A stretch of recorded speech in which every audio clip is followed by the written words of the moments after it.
Hi, good afternoon. My name is Noel Castillo, and I'm a full-stack developer working at TalentPath. This past week, the team has been working on a new application called Nile. It's going to be a replica of the Amazon product page.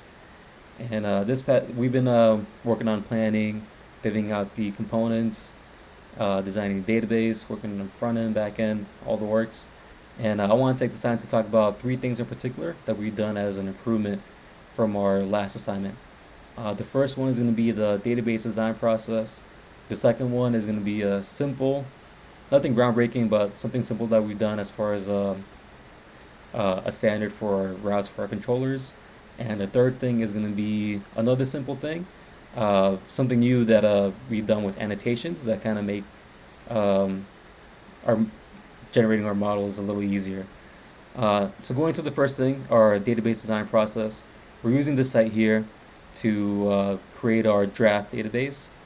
So we can just create tables here, fill in the table names, the columns, and then create these lines and attach them to tables to kind of like map out a relationship. And this is actually helpful because the way we're doing our backend is the database is going to be auto-generated through some annotations that we have, which I'll show real quick here. As you can see here, we have some annotations like at menu to one, add join columns, add columns, add tables. So it's taking all these annotations and it's reading it in a way where it's going to create a database based off these annotations. So once that's created in Postgres, we can then look at the Postgres ERD and compare with our draft and kind of make sure that everything lines up with how we want it to be.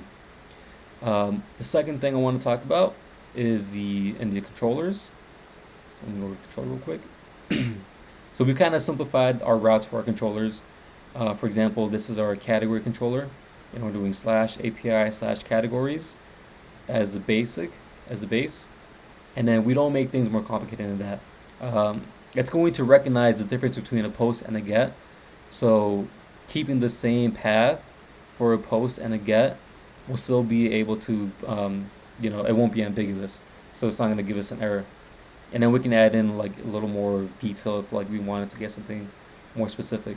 For example, here's our get by ID. We just add in a category ID as a path variable. So we're taking advantage of the differences between get, post, put, and delete, and making that easier for the developers to kind of use the mappings.